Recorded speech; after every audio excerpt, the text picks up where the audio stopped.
Estás escuchando La llamada de Páralos, el podcast del Instituto Symposium.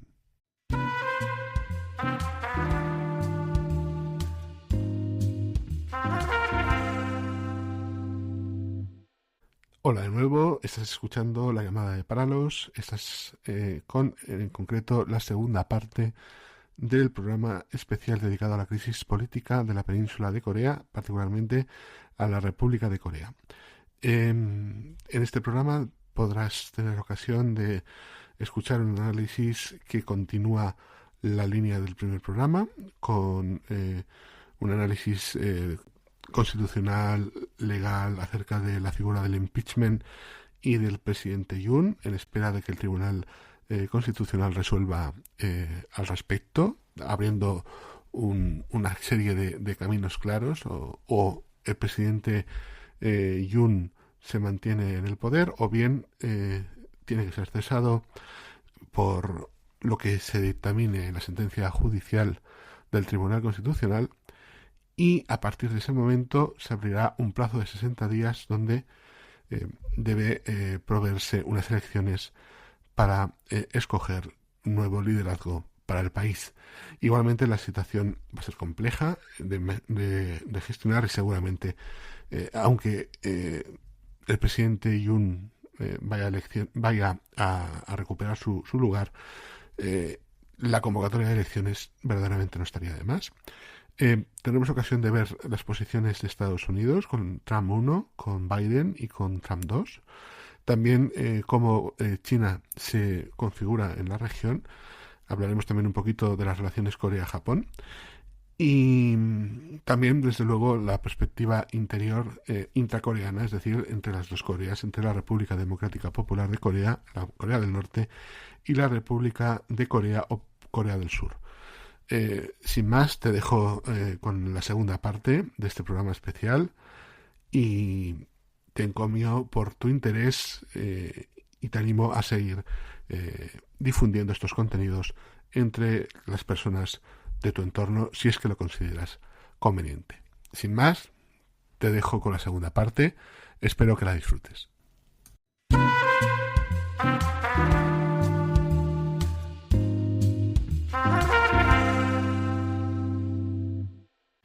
En fin, a pesar de ser revocada pocas horas después por votación de la Asamblea Nacional, la ley marcial que se anunció aquella noche del 3 de diciembre de 2024 por parte del entonces presidente de Corea del Sur, el señor Yoon Suk-yeol, va a tener consecuencias geopolíticas para Corea.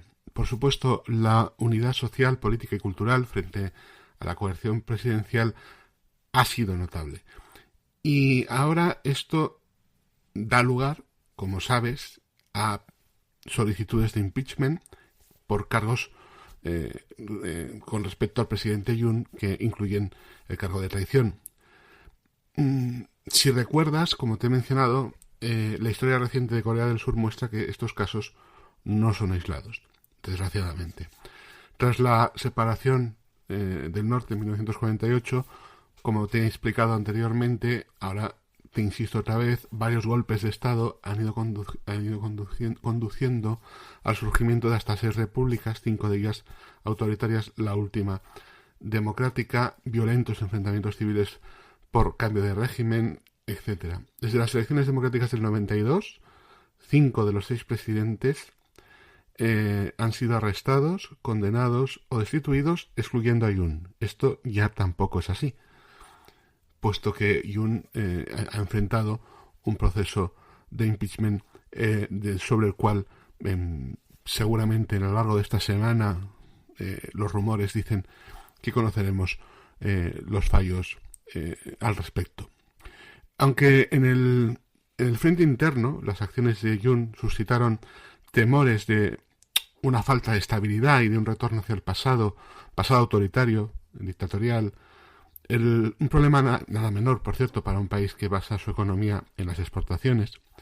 En el frente exterior las cosas no son precisamente mejores.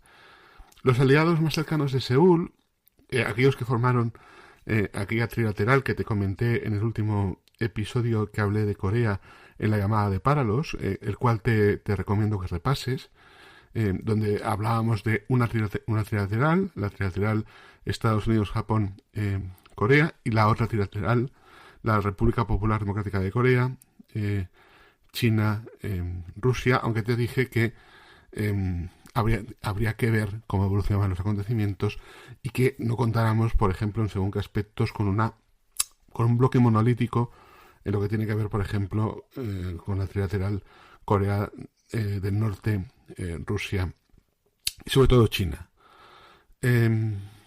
Los aliados más cercanos de Seúl, como te decía, desconocían todo este asunto. Y esto, a pesar de haber formalizado una secretaría trilateral tan solo unos días antes de que sucedieran estos acontecimientos. Puesto que el presidente saliente de Estados Unidos entonces, el señor Joe Biden, el entonces presidente de Corea del Sur, Yoon Suk-yeol, y el primer ministro de Japón, Ishiba Shigeru, se reunieron en el marco de la cumbre de la APEC en Perú para anunciar la creación de una secretaría trilateral. La formalización de la alianza era un resultado que Biden quería asegurar antes de que finalizara su mandato presidencial. Poder sentar en la misma mesa nunca ha sido fácil para ningún actor, tanto a Corea del Sur como a Japón, debido a disputas históricas muy arraigadas en la ocupación japonesa y la explotación colonial de la península de Corea por parte de Japón entre 1910 y 1945, y las repercusiones sociales resultantes, que son desde luego obvias.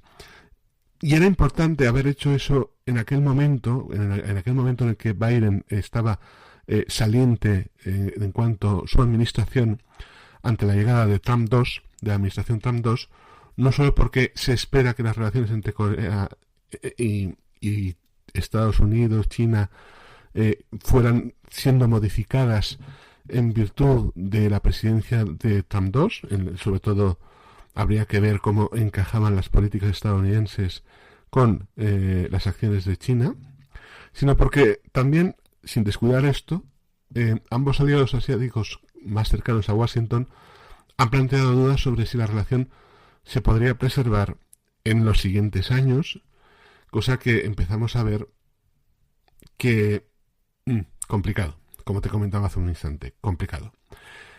A diferencia de Abe Shinzo, Ishiba todavía no se había reunido con Trump en esos instantes y tampoco había mostrado muchas pruebas de contar con fuertes habilidades diplomáticas, vamos a decirlo así. El presidente Yoon, por otro lado, había vuelto a jugar al golf por primera vez en 8 años. Mientras tanto, el compromiso del magnate con las alianzas siempre ha resultado impredecible, y el enfoque de la administración Trump II hacia Corea del Norte resultaba por esos momentos de finales de noviembre, principios de diciembre de 2024, bastante incierto. Trump ya dijo que Kim Jong-un le extrañaba y recordemos que visitó Pyongyang en 2018. El caso es que en Lima, Ishiba Shigeru, nombrado primer ministro en octubre de 2024 de Japón, confirmado en las últimas elecciones a pesar de perder la mayoría absoluta su partido, se reunió con el presidente Xi Jinping y ambos acordaron promover una relación mutuamente beneficiosa basada en los intereses estratégicos comunes, y este aspecto también es importante que lo tengamos en cuenta. En declaraciones así, el ministro de Relaciones de Corea del Sur, el presidente Yoon, dijo que los países deberían cooperar por la paz. A menudo se producen declaraciones muy similares entre estos actores, pero frente a un Indo-Pacífico cada vez más estratégico y potencialmente conflictivo, y a un posible aumento del aislacionismo estadounidense, o sobre todo a una transformación imperial estadounidense, que sería el caso, es decir, de absorción de los, entre comillas, vasallos en la frontera, para crecer sobre ellos y afianzarse en su lucha contra China, a la par que cortar los puentes que, digamos, favorezcan la cooperación entre sus vasallos, entre comillas, en la frontera con los rivales, ¿de acuerdo? Y la afirmación de sus intereses estratégicos. El Pentágono trataba de tranquilizar a Tokio y a Seúl, cosa que luego hemos visto que sí que lo ha tratado de hacer, que Japón ha intentado cooperar con la nueva administración, pero a pesar de los acuerdos alcanzados, digamos que la fortuna de los mismos en cuanto a los sostenimiento de según qué intereses por parte de Japón, por parte también de Corea del Sur, digamos que dista de la normalidad. Es decir, que estamos en el mismo caso que con Canadá o con Europa o con cualquier objeto de la esfera norteamericana, porque estamos hablando, insisto, de la construcción imperial de Estados Unidos según nuevos términos, que no tiene nada que ver con el imperialismo del siglo XIX, es más otro tipo de imperialismo. Tiene más que ver con la idea imperial stricto sensu. Esto es algo que ya estábamos empezando a observar, sobre todo con la figura de los ciudadanos, tanto estadounidenses como chinos, en diferentes partes del mundo. Eran pinceladas que estábamos viendo que a lo largo de estos últimos años que se han reforzado y que nos obligan a los demás a reposicionarnos en la unidad, lo queramos o no. Unidad basada, desde luego, o debería estar basada en las ideas, por ejemplo, federales como forma de construcción democrática. En fin, tras un largo enfrentamiento con los investigadores de anticorrupción de Seúl en su residencia fortificada, el presidente de Corea del Sur, Yoon Suk-yeol, por fin fue arrestado para pasar a ser interrogado por los hechos del 3 al 4 de diciembre de 2024. Yoon también estaba acusado de insurrección por desplegar tropas para ocupar la Asamblea Nacional. Inmediatamente después del arresto se publicó un vídeo de unos 3 minutos en el que el presidente Yoon acusaba, cito textualmente, el Estado de Derecho de Corea del Sur se ha derrumbado por completo. Bueno, matizable. El presidente de Corea del Sur calificó la investigación de ilegal y justificó sus acciones citando acusaciones que no se pueden probar, que son imposibles de probar, de fraude electoral. El Tribunal Constitucional de Corea inició el proceso para la destitución y ahora estamos, como te comentaba, en la fase de resolver estas cuestiones. En fin, distante y desinteresado también en el diálogo bilateral, buscando nuevos amigos en el escenario internacional, apoyando a bandos opuestos. ¿De qué te estoy hablando?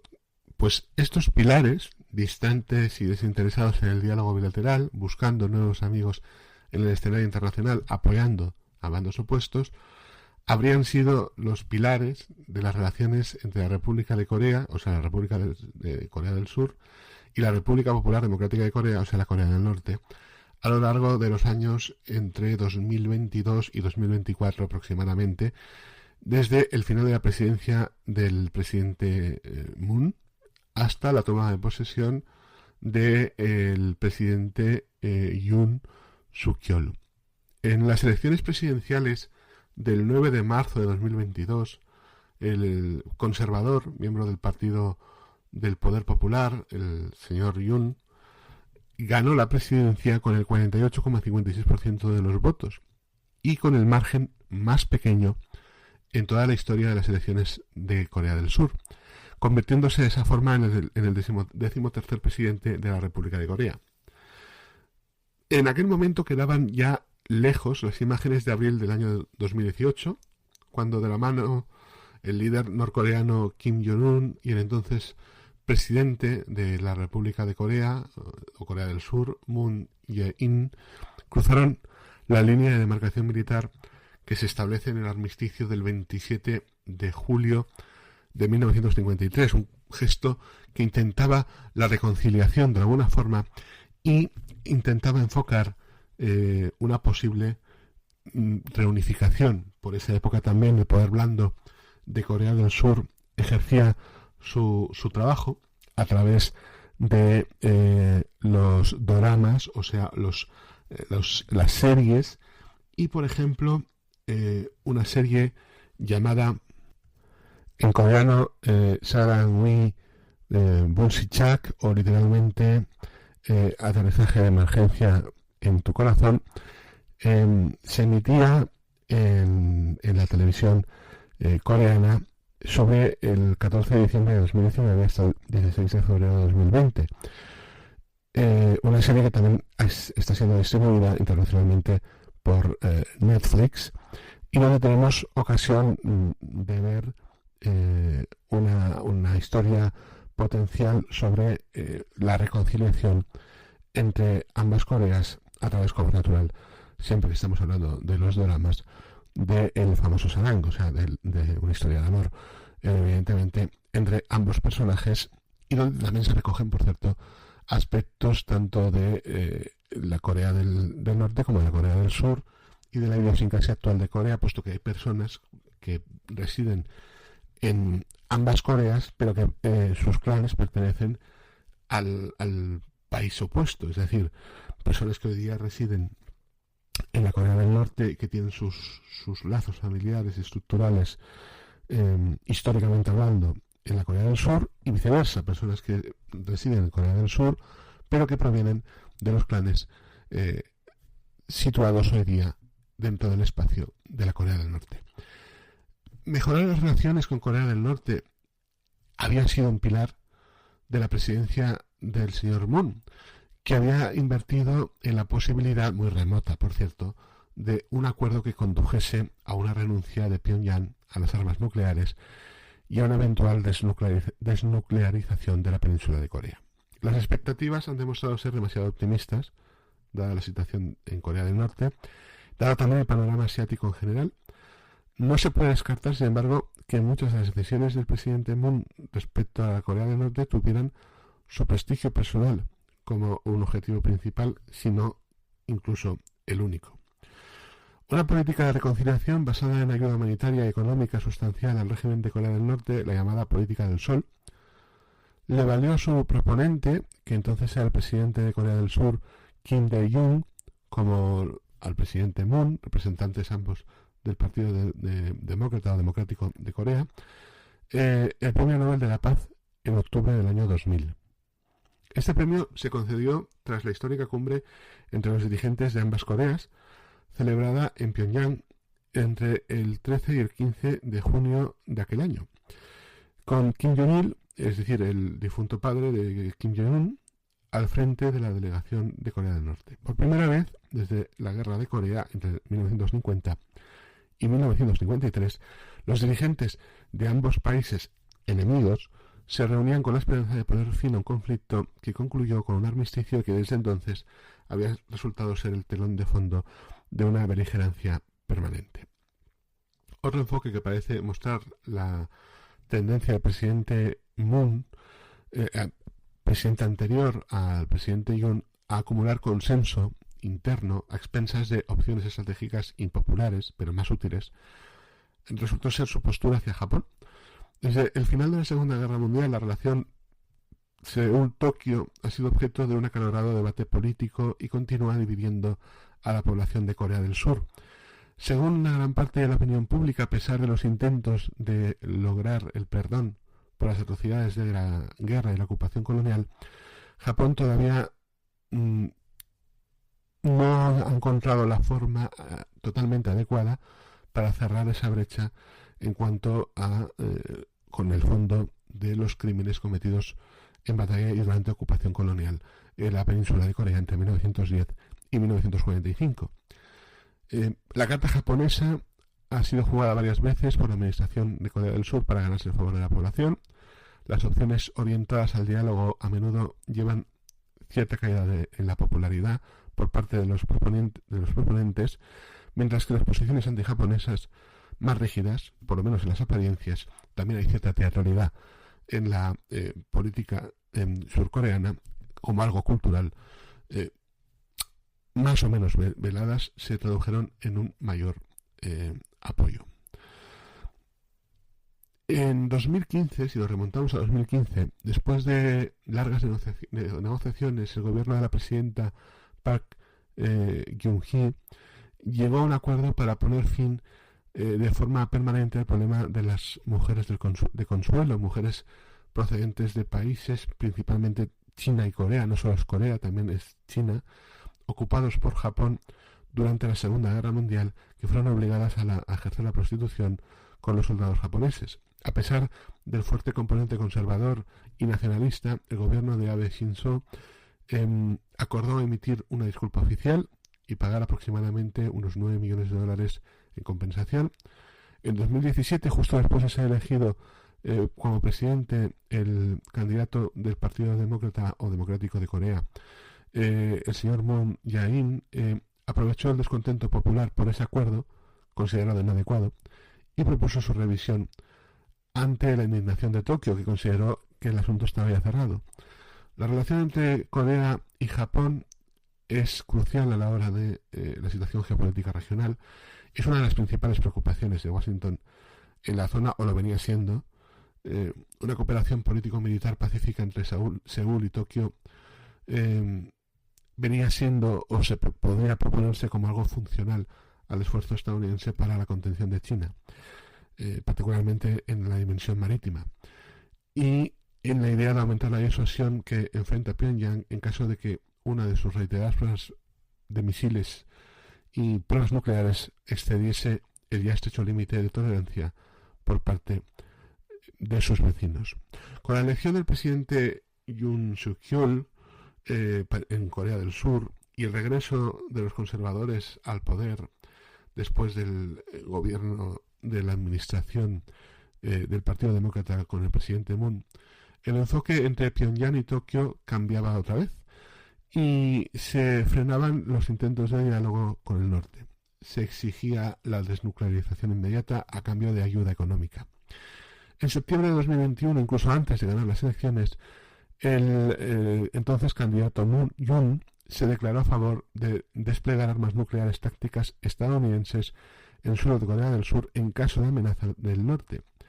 El sur está desnuclearizado, aunque esto podría empezar a cambiar, pero el sur todavía está desnuclearizado desde principios de la década de los años 1990, en virtud de un acuerdo con Rusia en el que Washington aceptó retirar sus armas nucleares para aliviar las tensiones en la península. Sin embargo, Estados Unidos ha dejado claro que, por lo menos hasta el momento, es decir, esto, como insisto, estamos en trance seguramente de una reconfiguración, pero la idea era que no quería renuclearizarlo.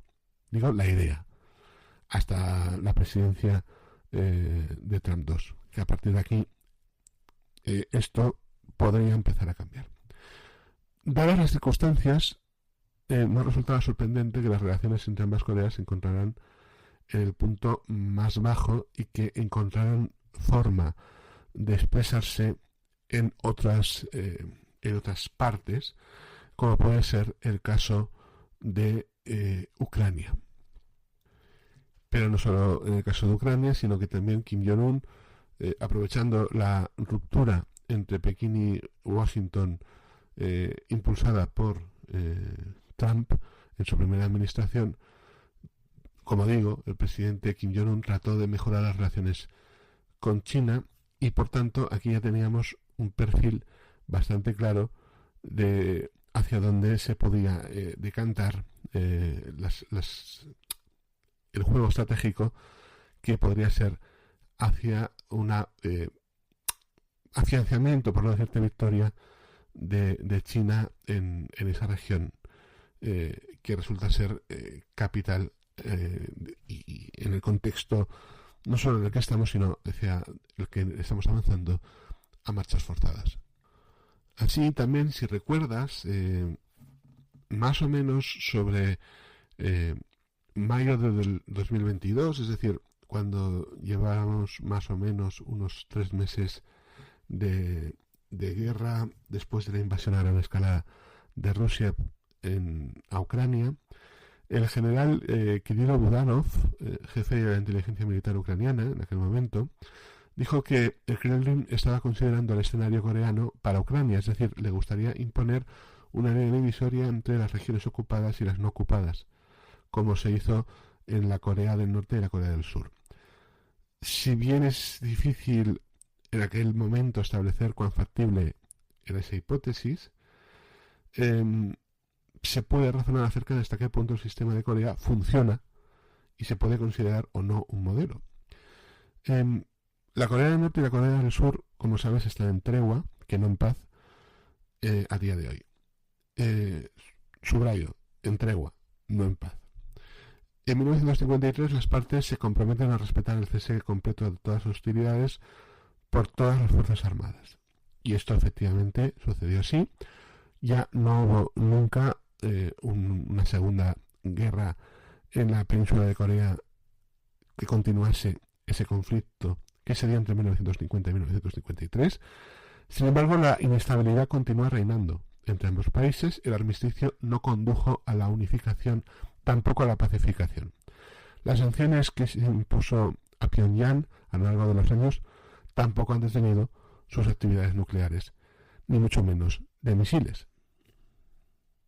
Conviene, ya que estamos hablando de este tema, que lo tengamos presente. Mientras tanto, parece que las grandes potencias se benefician de la estabilidad y a su vez inestabilidad de la península de Corea. Estados Unidos justifica con ello su presencia militar en Seúl porque precisamente estaría amenazada por Pyongyang. Esto le ha venido dando un margen de maniobra único en Asia, algo que parece que Donald Trump quiere sacrificar en su afán de, insisto, absorber, ¿vale? O de conseguir relaciones de mayor vasalización por parte de los actores. Mientras tanto, China, Rusia tienen en Corea del Norte en la mira, por parte de su poder militar nuclear, su proximidad geográfica, tanto a Tokio como a Seúl. Por tales razones parece que este elemento estabilizador en la península de Corea ni genera guerra, ni genera reunificación, ni genera pacificación, pero sí genera una gran explotación por parte de diferentes actores de esos intereses, y eso en el contexto de la posguerra fría, algo que estamos superando ahora, por lo tanto vamos hacia un nuevo escenario. Pero, ¿qué significa adoptar el modelo coreano, por ejemplo, en el caso de Ucrania? Que esto conviene, ya que estamos, que lo hablemos. Trazar una línea de demarcación, como puede ser el paralelo 38, trazar frontera, establecer las regiones surorientales de Ucrania, alrededor de Crimea, un nuevo satélite de Rusia con capital en Kiev, dado que esa región pasaría a ser Rusia. Aquí tendríamos diferentes opciones y tampoco sería exactamente lo mismo, puesto que casi que estaríamos hablando de una ocupación, por ejemplo, hipotéticamente hablando, en el pasado, por ejemplo, de China, de la República Democrática del Norte, anexada a la República Popular de China, cuya población en la frontera con Corea también es coreana. ¿De acuerdo? Ese escenario, debido a la evolución de los tiempos, ha quedado resuelto, puesto que lo que ha optado Rusia ha sido por la anexión y por lo tanto se propone directamente como elemento de frontera, pero sí de cierto control por parte potencialmente de Kiev para seguir su lógica de juego. Con lo cual, la idea stricto sensu de Corea debería entenderse como lo que te estoy comentando, más la posibilidad de un juego en estos tiempos imperial, en el que ambos de los actores buscan, en el caso de Ucrania, establecerse, afianzarse, aprovecharse junto con otros actores de esa pieza para perseguir sus objetivos últimos, no los evidentes, sino los últimos, y sobre esa base aprovechar esos recursos en la construcción de sus ideas imperiales o de entrada en espacio para redefinirlo, pero desde luego convertirse en un vector imperial. Antes te he mencionado de cuándo data el programa de ayuda de Corea del Sur hacia Corea del Norte, que es del año 2000, de ese tipo de iniciativa, de cómo se entendió y de cómo se ha pretendido enfocar. Ahora te abordaré la situación en este año y qué expectativas cabe contemplar. Para sintetizar, te diré que Corea del Sur, la República de Corea, no brindó ningún tipo de asistencia humanitaria a Corea del Norte en 2024, tanto a nivel gubernamental como a nivel, vamos a llamarle, privado, cosa que marca la primera suspensión total desde que Seúl comenzó los esfuerzos de ayuda, que te recuerdo que fue en concreto en el año 1995, años 1990, pero en concreto en el año 1995, que es cuando se inició formalmente el envío de ayuda. El cese se produce después de una disminución constante en los últimos 5 años. De acuerdo con el Ministerio de Unificación de la República de Corea, la ayuda ascendió a 10.000 millones de wones, que son 6,9 millones de dólares en el año 2023, frente a los 26.000 millones de wones del año 2022, los 31.000 a su vez millones de wones del año 2021. La caída más pronunciada se produce justo en el año 2020, cuando el apoyo se reduce prácticamente a la mitad, pasando de los 277.000 millones de wones de 2019 a los 149.000 millones de wones del año 2020. Los cambios en los niveles de ayuda se alinean con los cambios en las relaciones entre las dos Coreas. La ayuda aumentó en 2019 bajo el gobierno de Moon Jae-in. Recuerda lo que te he comentado sobre su idea de quizá potenciar la unificación, ese encuentro teatralizado. Te subrayaba esa cierta tendencia a la teatralización en las formas y en los medios de hacer política en Corea, que es cultural, ¿vale? Esto es algo cultural, no es así.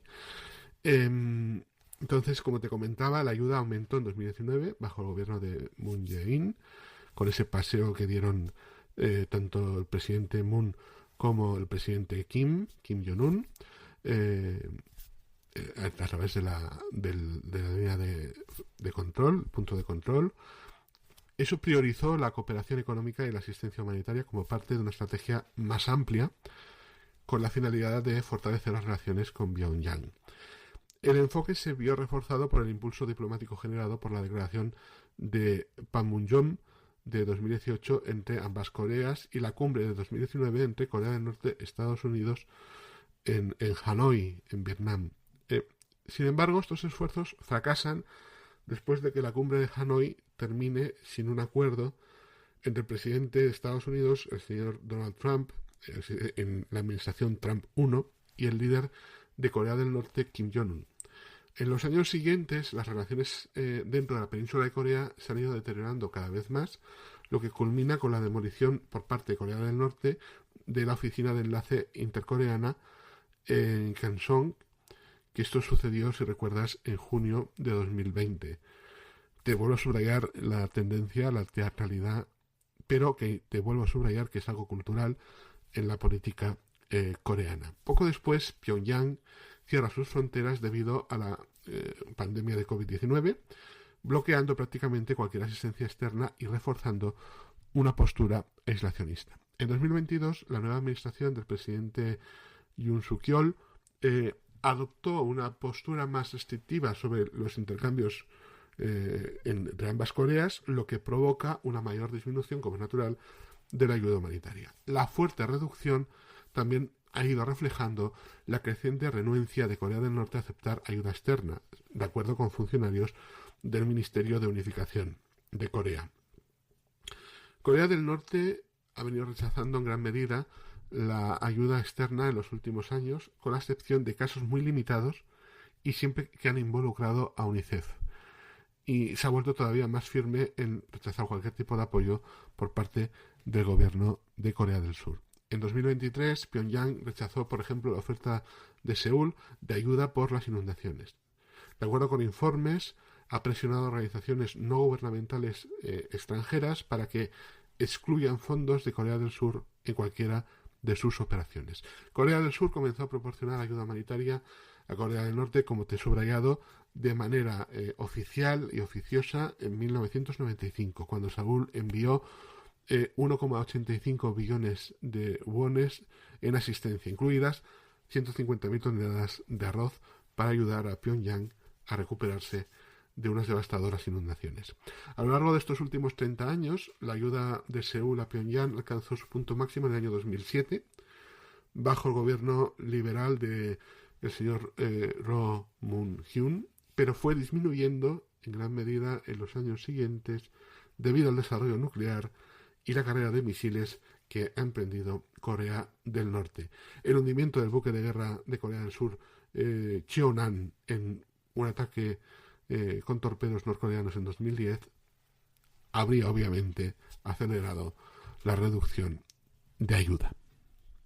Bien, antes ya de cerrar este programa, vamos a centrarnos en dos aspectos, que es cómo ha enfocado Donald Trump en su administración 2 la cuestión de Corea del Sur, cómo se posiciona China al respecto, y luego hablaremos, por último, de la parte final de la resolución del impeachment, qué situación se halla Corea, qué cabe esperar o qué cabría potencialmente esperar de esa sentencia con respecto al presidente Yoon. Vamos a empezar, por tanto, esta parte final, este bloque final, con la llegada de Donald Trump a la Casa Blanca, la administración Trump 2, algo que ha causado horror en muchos surcoreanos, no lo vamos a negar. Nadie, ni siquiera quizás el presidente Trump, sabe en verdad qué espera lograr en última instancia la península de Corea. Pero la retórica en contra de la OTAN, en contra de la Unión Europea, los mismos vaivenes que hemos visto con Japón, es decir, los acuerdos y los apoyos de financiación de Japón a elementos capitales en el nuevo establishment que se está conformando en el imperio americano, vamos a llamarle ahora así, imperio en formación americana, es decir, antes era una república imperialista, Estados Unidos. Señores, señoras, Estados Unidos se está comportando con la finalidad, que les salga o no, eso es la cosa, con la finalidad de construir imperio del siglo XXI. Y esto es así, ya no es una república imperialista. Por lo menos no en su intención última voluntad. Otra cosa es, insisto, que tenga la suficiente inteligencia y les haga las cosas lo suficientemente bien como para llegar a cumplir sus objetivos. Eso es otro tema. Como te comentaba, visto lo visto con Europa, con el propio Japón, donde a pesar de que Japón ha cedido, a pesar de que Japón apoya elementos claves de la tecnología estadounidense, etcétera, etcétera, a pesar de todo esto, vamos a ser claros, eso no vale para nada porque Donald Trump persigue otras cosas. Así que esto es una gran advertencia para la República de Corea. Trump ya ha indicado varias veces, y esto es algo que hay que tomárselo muy en serio, que quiere que Corea del Sur contribuya con más de 10.000 millones de dólares al año al despliegue de las tropas estadounidenses en Corea del Sur. Esto es muy probable que no tenga precisamente buena acogida en Seúl. Para empezar, porque significaría romper el acuerdo que se cerró entre Corea del Sur y la administración Biden. Por tanto, al respecto, estaríamos ante un incumplimiento por parte de la administración norteamericana bipartidista de ese acuerdo. Así que la cuestión está en determinar en qué sucederá con la nueva presidencia cuando llegue el caso, si el presidente Yoon Suk-yeol finalmente es destituido de su cargo o no. Esto es algo que veremos en los próximos días. Y esta debilidad política en Corea del Sur, ¿cómo se resuelve? Si es absuelto el presidente Yoon, vamos a elecciones, y si vamos a elecciones, ¿quién las gana? Etcétera. La preocupación por la administración Trump podría tener un impacto más profundo en la alianza que una mera discusión sobre dinero. Esto no va de dinero, ¿de acuerdo? Y tampoco es ninguna negociación de un tío genial, ¿de acuerdo? Esto persigue lo que persigue, que es la construcción de imperio. Poco después de la victoria del señor Trump, el analista político surcoreano, el señor Chon Song-chang, declaró que la reelección de Trump es una oportunidad para que Corea del Sur cree sus propias armas nucleares.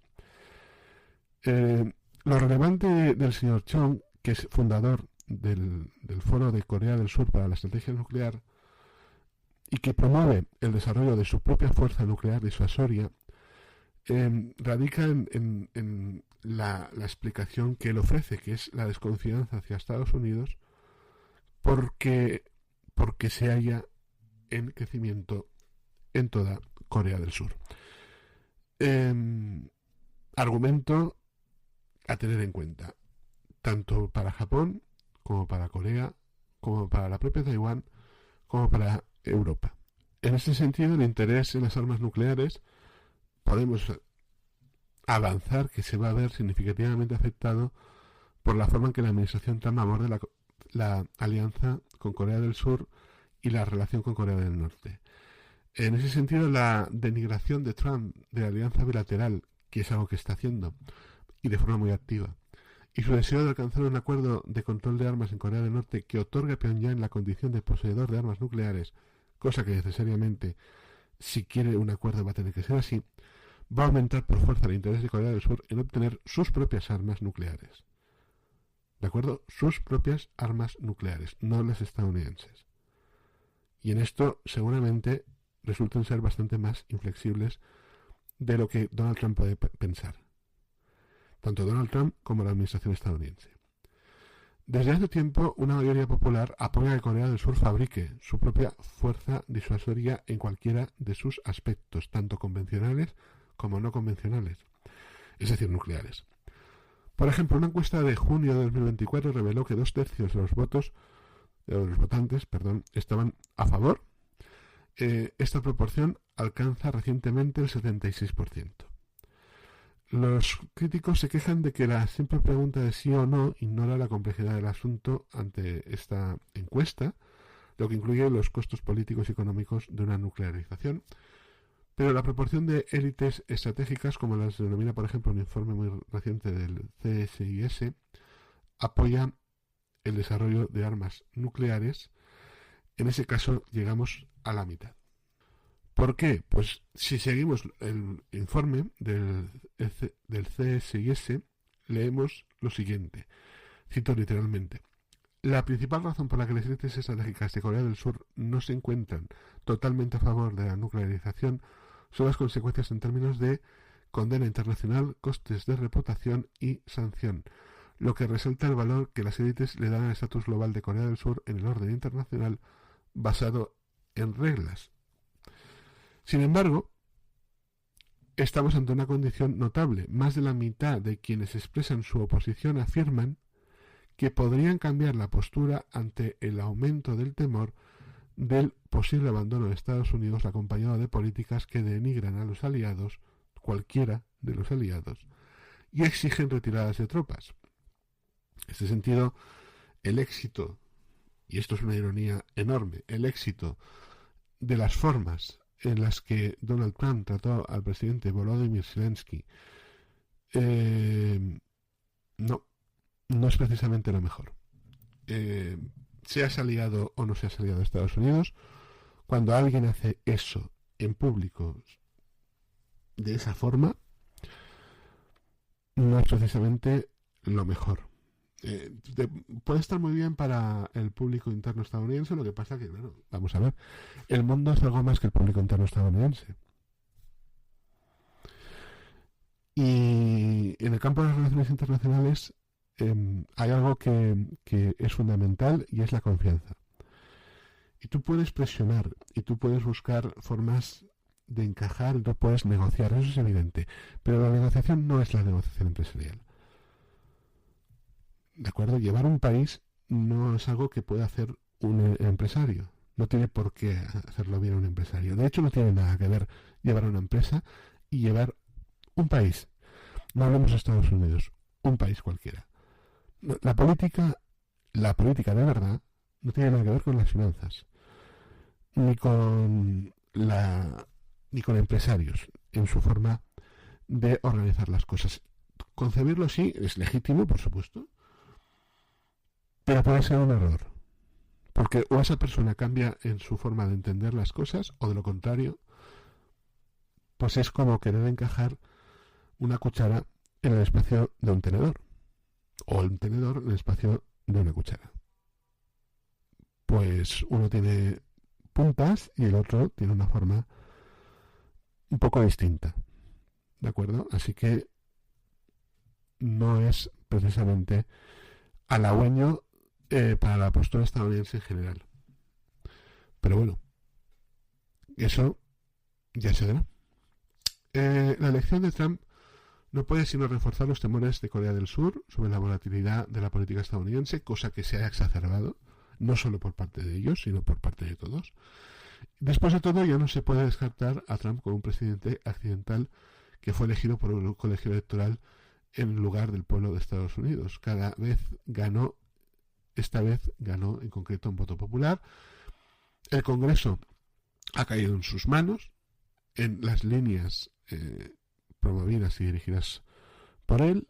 Los demócratas no saben reaccionar, no pueden reaccionar. Quizás algunos no quieren reaccionar, pues no lo sabemos, claro, porque, en fin, aquí cada uno, digamos que toma su dirección de acuerdo con lo que crea que tiene que tomar.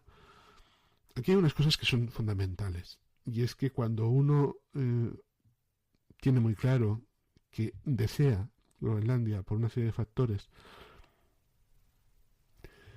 y no te opones, pues es evidente que, como se puede entender, el que calla otorga, como decimos en el refranero castellano o español. Bueno, no solo es eso, son muchas otras cosas. Entonces, si el Partido Demócrata no es capaz de reaccionar de una santa vez y con la contundencia adecuada, si no es capaz de crear algo en condiciones, y tampoco entiende que a pesar de las retóricas nacionalistas de los conservadores, estas no son nacionalistas, sino que es una nueva entente global que persigue un objetivo global, es decir, que no podemos ir solos, lo digo por los demócratas estadounidenses, por los socialistas españoles, por los demócratas cristianos alemanes o por el Partido Laborista británico o por el que ustedes quieran. No, esto no funciona así. O no entienden ustedes lo que tienen delante, o son ustedes muy torpes. Porque lo que tienen delante, a pesar de las retóricas nacionalistas, no son tales. Y lo que están persiguiendo son objetivos muy concretos que encajan dentro de un espacio común y sincronizado.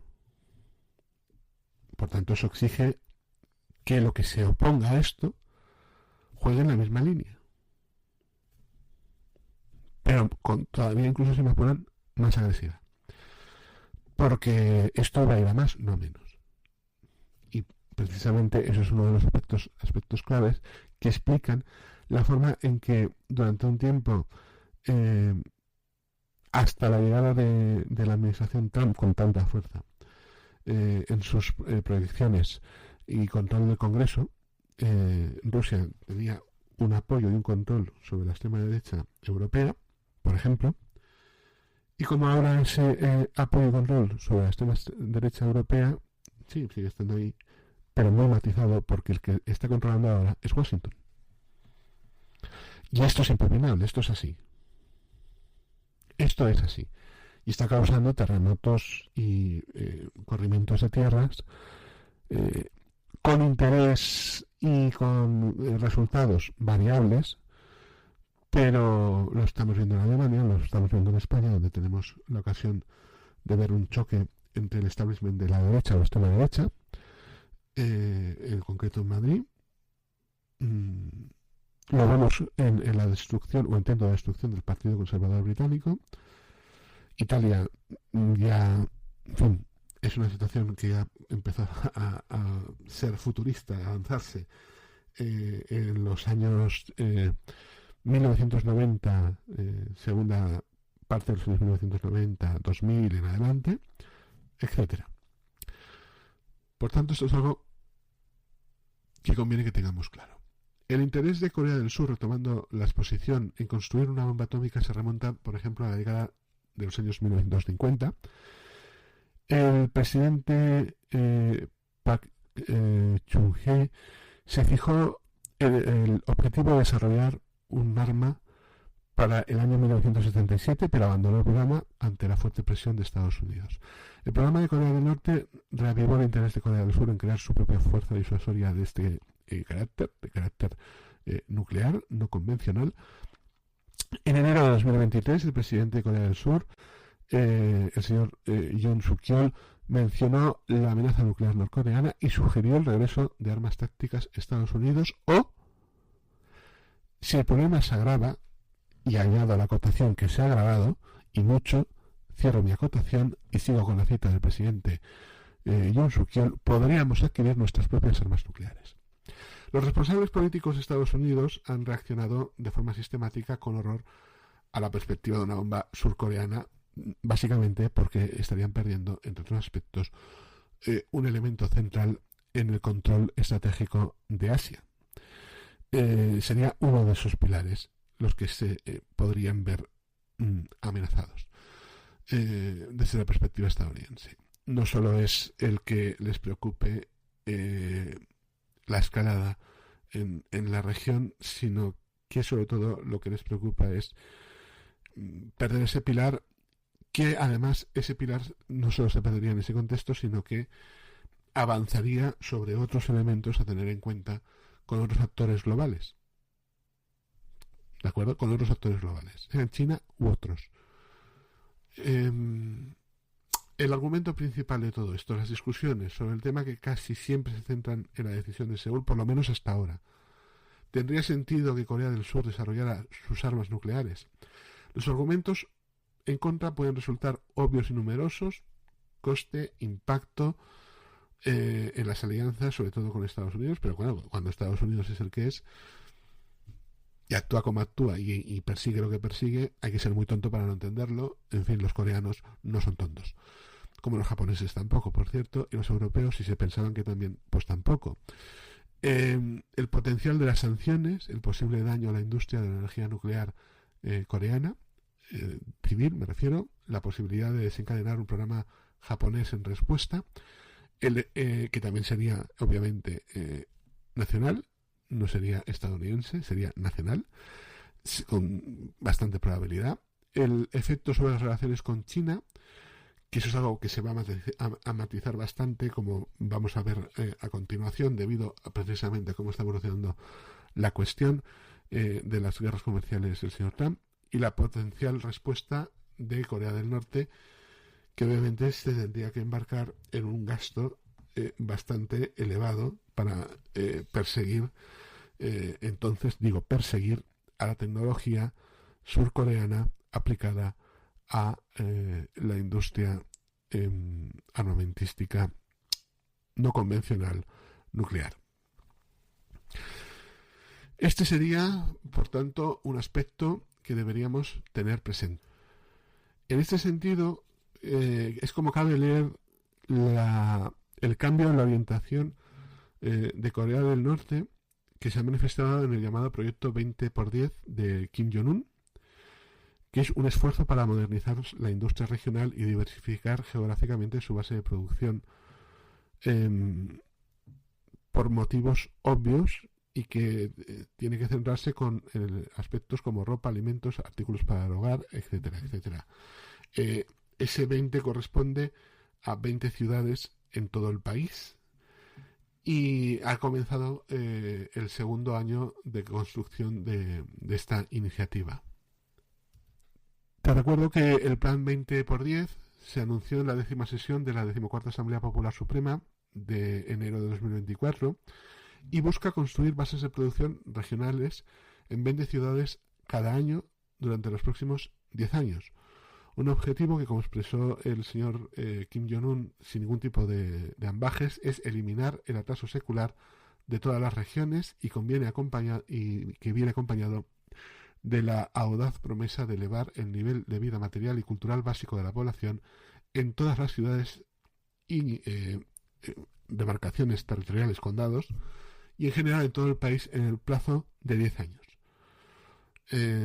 El plan 20x10 se desarrolló y se lanzó mientras el país se encontraba en medio de otros 2 importantes proyectos en desarrollo: la iniciativa de traer 50.000 nuevos apartamentos a Pyongyang dentro de la oferta inmobiliaria en la capital entre 2021 y 2025, y la campaña en curso para también reemplazar viviendas rurales obsoletas y deterioradas por casas más nuevas, más modernas y mejor equipadas. Si se distribuye de manera uniforme durante los próximos 10 años, el proyecto 20x10 significa que cada condado o cada demarcación territorial de Corea del Norte tendrá por lo menos una fábrica nueva o una instalación industrial nueva, por lo menos. En este sentido, evidentemente se trata de lanzar músculo, ¿vale? Generar el elemento que permita prepararse para dotar de una economía básica y de un potencial básico al país para reaccionar ante la geopolítica internacional y la construcción de los elementos básicos de dominación. Evidentemente, insisto, la cuestión sobre la nuclearización de la península de Corea y en particular el lanzamiento de la potencialmente industria nuclear, no solo civil sino también militar, junto con el amparo civil y la reconfiguración de esa zona de Asia y su ensamblaje, ese es el intento, liderado por diferentes actores, tanto Corea como Japón, como Taiwán, como la propia China, a nivel global y sobre todo también buscando a Europa, y encontrándose, por ejemplo, en África o en América Latina, todos los actores a la vez en desarrollos de proyectos conjuntos, genera los espacios que permiten a Corea del Norte pensar en que necesita urgentemente ponerse en desarrollo en estas características y en buscar la estabilidad del régimen de esta forma.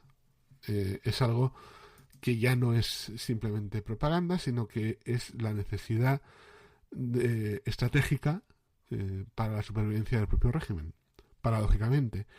En este sentido, lo subrayo, algunas veces lo he comentado con algunas personas. Resulta interesante el apoyo no solo militar, sino de unidades, de soldados, de comandos que se están desplazando por parte de Corea del Norte básicamente a morir al conflicto con Ucrania por parte de Rusia. También a veces no han muerto según qué personas o elementos clave potencialmente que podrían ser, digamos, potencialmente peligrosos para el régimen en el campo de batalla, sino que algunos han muerto incluso en algún lago en Rusia. Me explico, ¿no? Vemos, si estamos haciendo este giro, quizá haya personas clave en el establishment o en alguna parte del establishment norcoreano que potencialmente no pueden estar de acuerdo. Bueno, no tienes por qué eliminar a todos, simplemente con eliminar a algunos sea suficiente para que el resto entienda lo que estás haciendo y lo que pretendes hacer y hasta qué punto quieres llegar. Potencialmente, posiblemente, quizás. En fin, Corea del Sur y Estados Unidos acordaron lanzar órganos consultivos a nivel de trabajo para promover la cooperación bilateral en lo que tiene que ver con la construcción naval, la energía, también para discutir el nuevo esquema arancelario de Washington. El martes pasado, día 4 de marzo de 2025, lo anunciaba el ministro de Industria de la República de Corea. Corea del Sur es el primer país en formar órganos consultivos a nivel de trabajo con la nueva administración de Estados Unidos sobre negociaciones arancelarias y cooperación bilateral. En palabras de el Ministerio de Industria, en concreto de su cabeza, An Duk-gyeon, en una conferencia de prensa, por cierto, sobre su reciente visita a Washington, y señaló que los canales comenzarán a operar lo más pronto posible. Las dos partes planean establecer 4 canales distintos para discutir colaboración en construcción naval, cooperación energética, lo que incluye la posible participación de Corea del Sur en el proyecto de gas licuado de Alaska, además de tarifas y barreras de tipo no arancelario. El acuerdo se produce durante el viaje de 3 días del ministro An a Washington la semana pasada, donde se reunió con su homólogo estadounidense, el secretario de Comercio, Howard Lutnick, así como con el representante comercial de Estados Unidos, Jamieson Greer, y el secretario de Interior de Estados Unidos y presidente del Consejo Nacional de Dominio Energético, Doug Burgum, entre otros, para discutir el nuevo esquema arancelario de la Administración 2 de Donald Trump. El viaje del ministro An se produce en medio de crecientes preocupaciones por el plan de gobierno de Estados Unidos de imponer aranceles al 25% a todas las importaciones de acero y aluminio, así como introducir aranceles recíprocos a los socios comerciales, mientras revisa nuevos aranceles con respecto a automóviles, chips y productos farmacéuticos. Aspectos claves estos en el sentido industrial y económico del desarrollo de Corea del Sur. Esta es un poco la situación que conviene que tengamos en mente por este lado. Por otro lado, hablemos ahora de el eje con China. En enero de 2025, como sabes, Corea del Sur se sumió en el caos después de que se oficializara el impeachment, el inicio del proceso y el arresto del presidente Yoon Suk-yeol, arresto que ha sido revocado esta pasada semana en espera de la resolución por sentencia judicial que se cree que es inminente. Puede que en esta misma semana en la que estoy grabando, hoy es miércoles 12 de marzo para mí, así que ante el creciente sentimiento antichino que se está desplegando en algunos aspectos, Pekín aprovecha la agitación posicionándose como protector de los chinos en el extranjero, lo que te comentaba antes de esa expectativa, esa manifestación de según qué aspectos propiamente imperiales en un sentido clásico, no del 19, sino de imperio, ¿de acuerdo? Ciudadano chino en el extranjero es un aspecto clave, una esfera clave en la función de este elemento, y agrava la disfunción democrática de Corea del Sur, impulsando reivindicaciones territoriales en el Mar Amarillo. Mientras tanto, Seúl se enfrenta a la inestabilidad política que posiblemente vaya más, y Pekín aprovecha la oportunidad para ir expandiendo su influencia y reconfigurar dinámicas de poder regional. Recuerda, otra vez te lo vuelvo a resaltar, la fecha 15 de enero de este año 2025, se convierte en el primer presidente surcoreano democrático, el señor Yoon, en ser arrestado. Al mes siguiente, una de las democracias más vibrantes de Asia, actor económico global clave, se halla en el caos político, algo que estábamos viendo llegar. El caos llega en el punto álgido con el impeachment de Yoon, que se tiene que resolver, insisto, en esta semana en la que nos hallamos.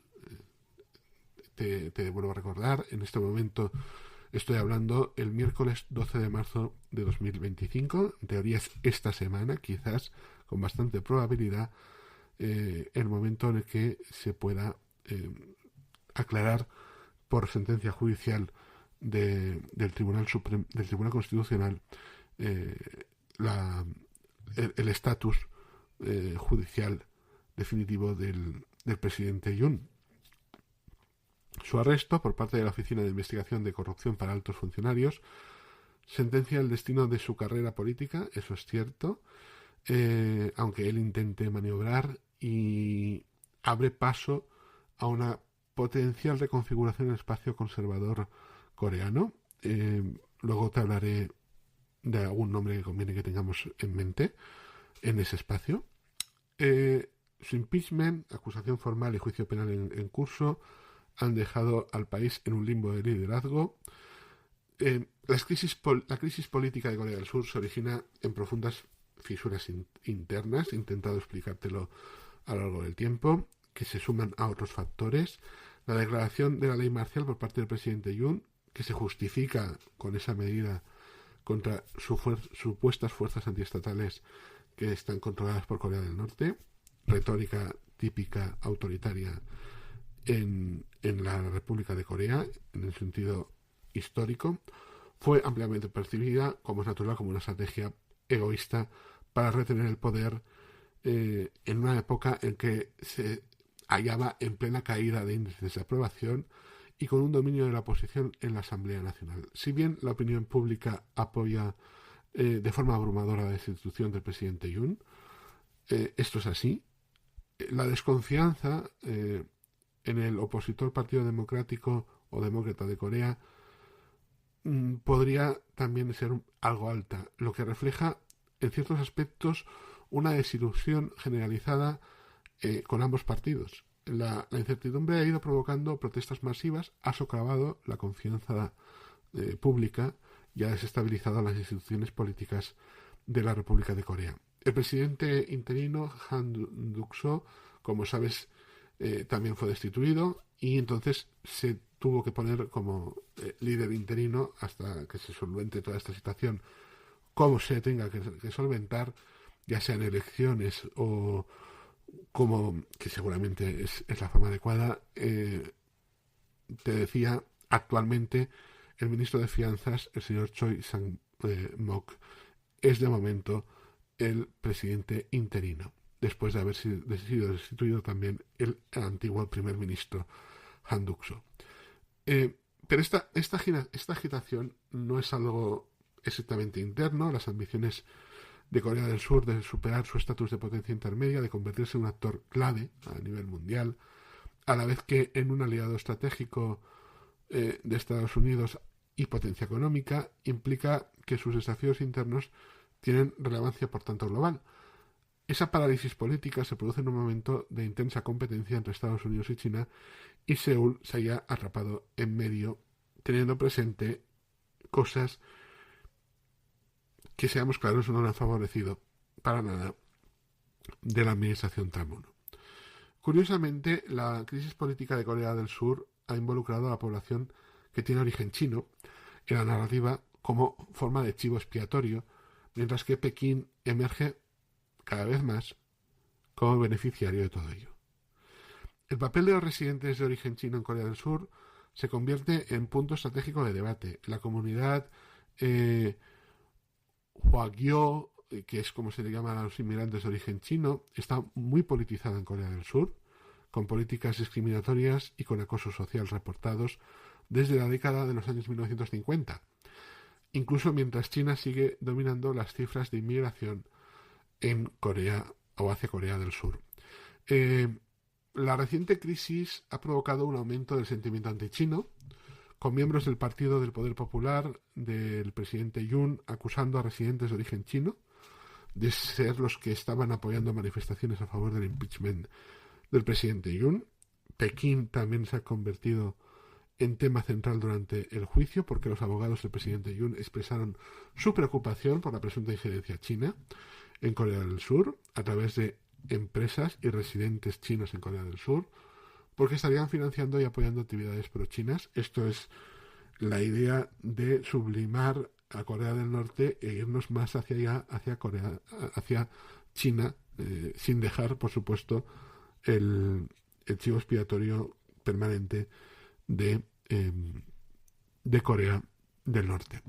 La desinformación en los medios de comunicación surcoreanos ha estado alimentando la xenofobia. No solo medios de comunicación, sino en la esfera comunicativa, lo que incluye las redes sociales, YouTube, etcétera, etcétera. Un claro ejemplo de ello es la circulación de noticias falsas que afirmaban, por ejemplo, que las Fuerzas Armadas de Estados Unidos en Corea habían arrestado ni más ni menos que 99 espías chinos, ni 98 ni 100, 99.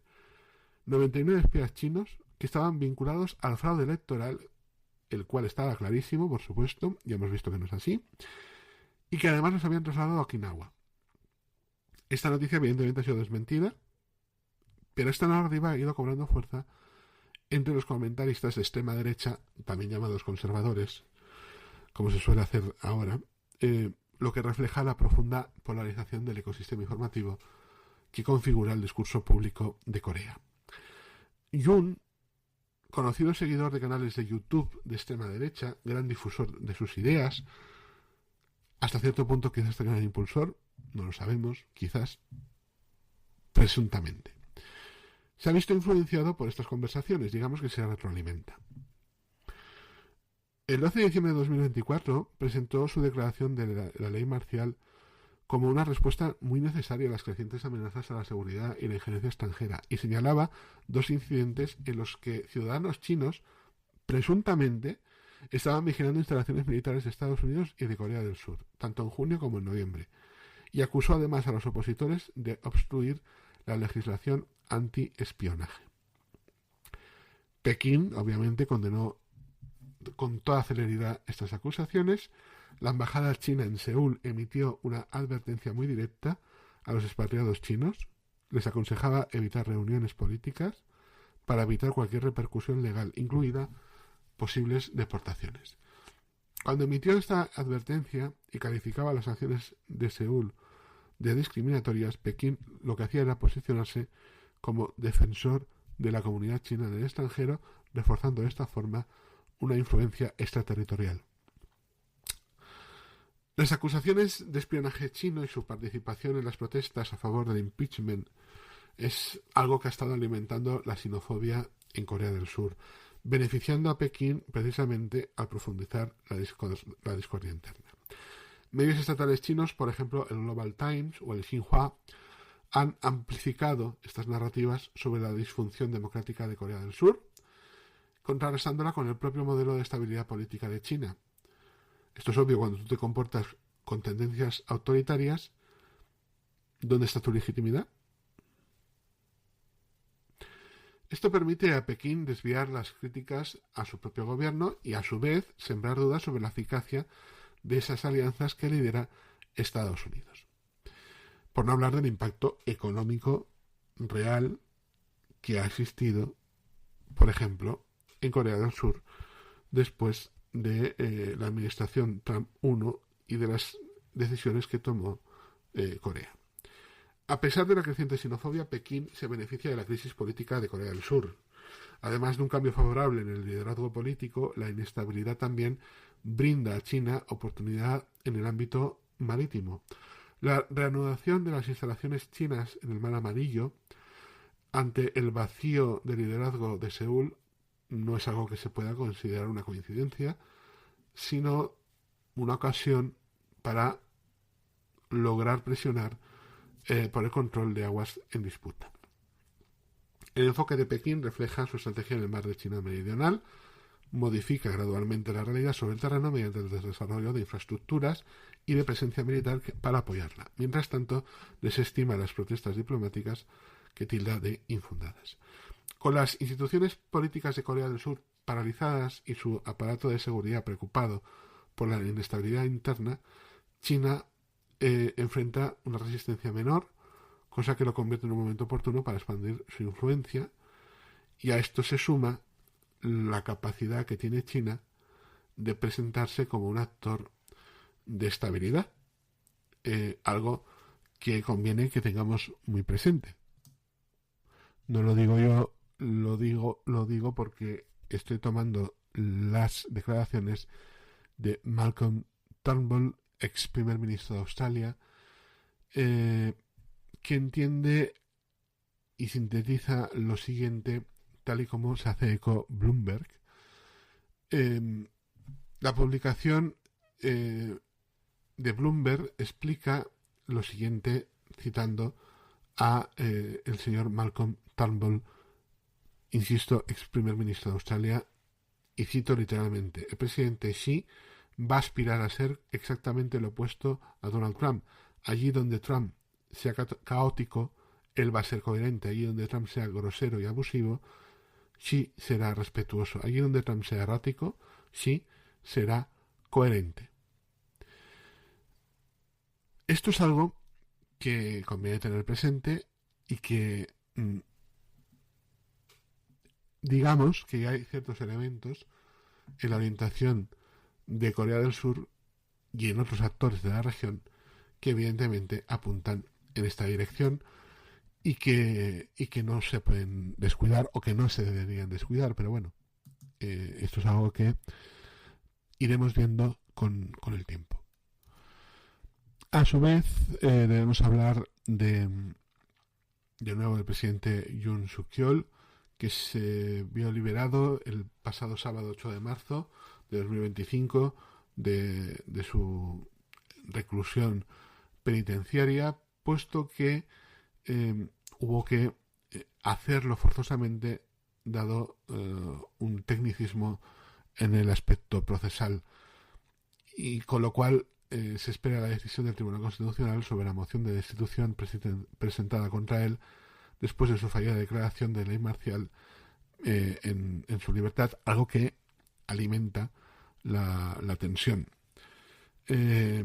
Apenas liberado, tras 52 días detenido, el presidente Yoon Suk-yeol volvió el sábado pasado, día 8 de marzo, a la residencia presidencial de Hanam-dong, en pleno centro de Seúl, donde tenía a su alrededor unos 2.000 partidarios. El elemento clave de su liberación es un tecnicismo. El presidente espera, no obstante, la decisión del Tribunal Constitucional sobre la moción de la destitución aprobada por la Asamblea Nacional para sancionar su declaración de ley marcial. Yoon sigue siendo investigado y va a comparecer en libertad, eso sí, en su juicio penal. El pasado domingo, sus partidarios, encabezados por el carismático pastor fundador de la iglesia presbiteriana Sarang Seil, el pastor Jeon Kwan-hun, organizaron un servicio religioso en el corazón de Seúl para celebrar la liberación del líder surcoreano. El pastor Jeon insistió en su credo de que Yoon es el objetivo de un golpe de Estado urdido desde Pyongyang y Pekín, con la complicidad de la oposición demócrata y de su líder Lee Jae-myung, quien por su parte criticó la liberación del presidente y afirmó su determinación de luchar hasta que esta insurrección termine. Los discursos al final que podemos seguir en prensa, tanto del señor Yoon como todos ellos, reflejan la combatividad sobre todo del mando presidencial desde el fracaso de la declaración de ley marcial, y desde entonces el presidente, por cierto, como ya te he explicado, antiguo fiscal, y sus partidarios libran una verdadera guerra de guerrillas jurídica para desbaratar las investigaciones iniciadas por la Fiscalía de Seúl, por una parte, y por la Oficina de Investigación de Corrupción de Altos Funcionarios, por otra parte, con el apoyo de policía y servicios jurídicos de la defensa. Así que cuentan de un fuerte apoyo del bando conservador, girado hacia posiciones de extrema derecha tanto en Internet como en las calles, movilizadas desde el espacio electrónico. La liberación del presidente, como puedes comprender, ha exacerbado todavía más la división entre sus partidarios y opositores, cuyos mítines semanales en el corazón de Seúl reúnen a decenas de miles de personas cada vez. Los incidentes entre ellos, entre los partidarios y detractores, no son ya algo extraño. Desde hace varias semanas se multiplican en los campus universitarios, por ejemplo. Se espera que las tensiones aumenten a medida que nos acerquemos al fallo del Tribunal Constitucional. La información que yo tengo es que el viernes 14 de marzo, de acuerdo con fuentes abiertas. La información que yo tengo que he podido recopilar es que todo apunta a que quizás el viernes 14 de marzo se resuelva el fallo del Tribunal Constitucional, se haga público, aunque no se descarta aplazamiento debido a recursos presentados por el equipo del presidente Yoon. Si se validase el impeachment, Yoon perdería sus poderes y entonces celebraríamos elecciones presidenciales en el plazo de 60 días, como te he explicado en este mismo podcast. Si se rechaza, permanece en el cargo. Esto es así. Aunque veríamos a ver si no sería más conveniente o más legítimo o ayudaría a legitimar y a estabilizar la política coreana el que hubiera unas elecciones. Veríamos. Según una encuesta realizada por Gallup Corea, el día 7 de marzo, el 60% de los surcoreanos encuestados está apoyando el impeachment. Tan solo el 35% se opone. El 5% no sabe, no contesta. Así vemos como los partidos rivales se están enfrentando para moldear la opinión pública a medida que se acerca el veredicto de impeachment de Yoon. Y se manifiesta, como te he mencionado, desde las universidades, donde hay enfrentamientos duros, hasta la calle, las redes sociales, etcétera, etcétera. Hoy, miércoles 12 de marzo, el partido gobernante, el Partido del Poder Popular, ha dicho que no enfrentaría directamente las crecientes protestas callejeras de la oposición que piden el impeachment de Yoon y que se resuelva en un sentido de que se ejerza su condena y por lo tanto sea obligatoriamente destituido. Si surgen problemas graves, el Partido del Poder Popular afirma querer tomar medidas colectivas, al igual que el principal partido de la oposición, el Partido Democrático o Demócrata de Corea. Sin embargo, dice que no recurrirán a protestas callejeras ni huelgas de hambre para presionar al Tribunal Constitucional, como está haciendo, afirman, el Partido Democrático o Demócrata de Corea. En cambio, sí que dicen querer expresar su postura a través de canales parlamentarios oficiales, siempre de acuerdo con declaraciones a prensa del líder parlamentario del Partido del Poder Popular, el señor Kwon Seong-dong, en la Asamblea Nacional de Seúl. Sin embargo, la decisión del Partido Conservador parece estar más motivada por una estrategia política que por preocupaciones políticas.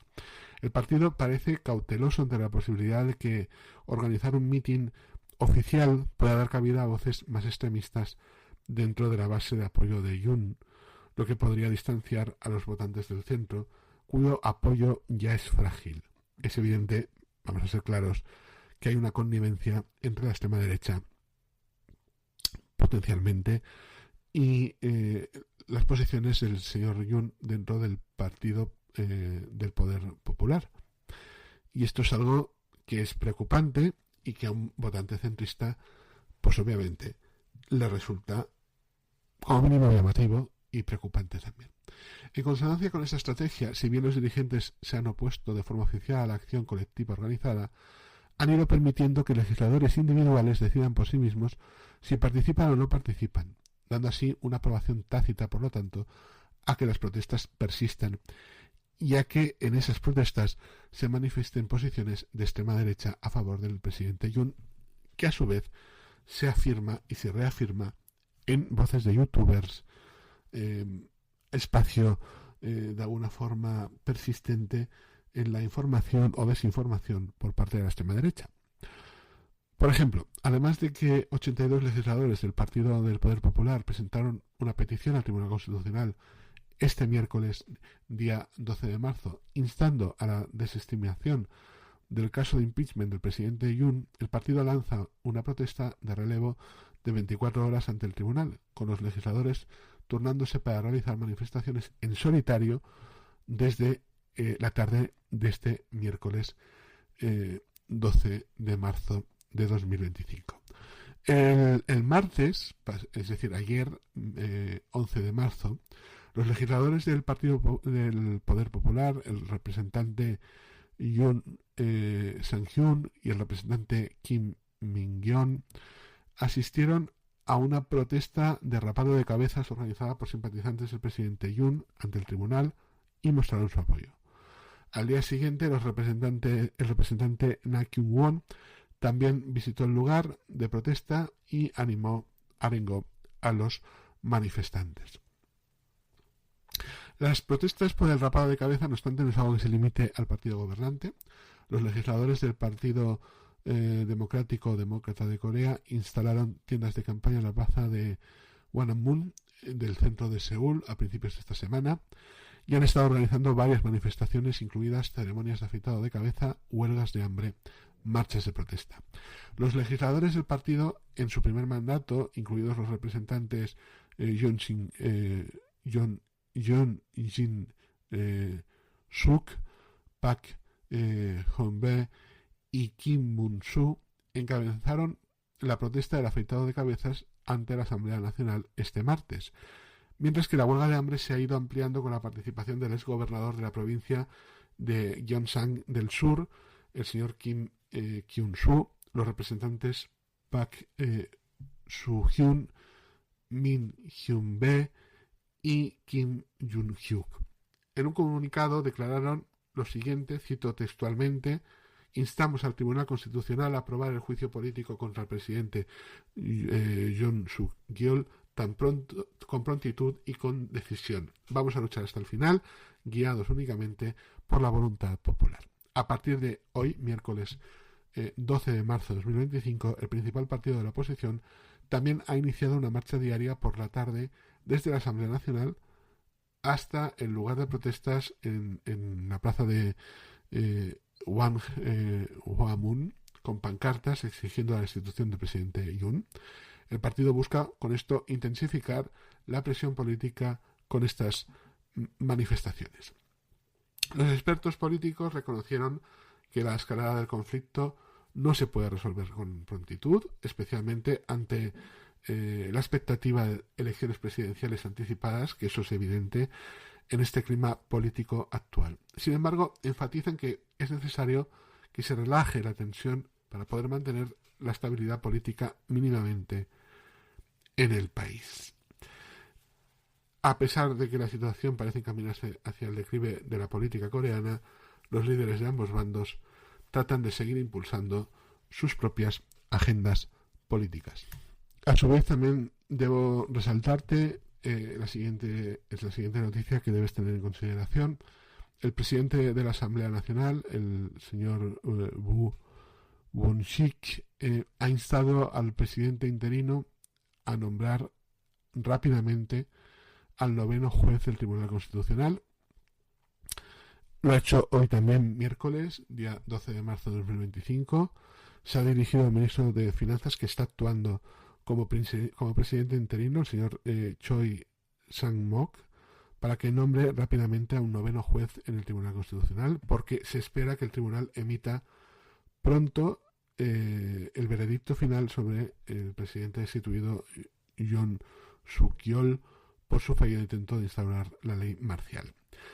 El señor Wu hizo esas declaraciones mientras el tribunal estaba deliberando sobre la destitución o la reincorporación de Yoon tras su breve imposición de ley marcial.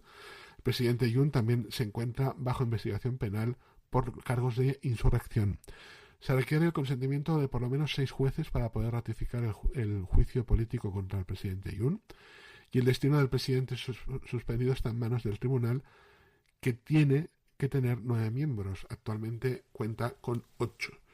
A fines de diciembre, el presidente interino, el señor Choi, nombró a 2 jueces para el tribunal, pero postergó el nombramiento del candidato a juez recomendado por la oposición, Ma Eun-hyuk, alegando la necesidad de un consenso bipartidista.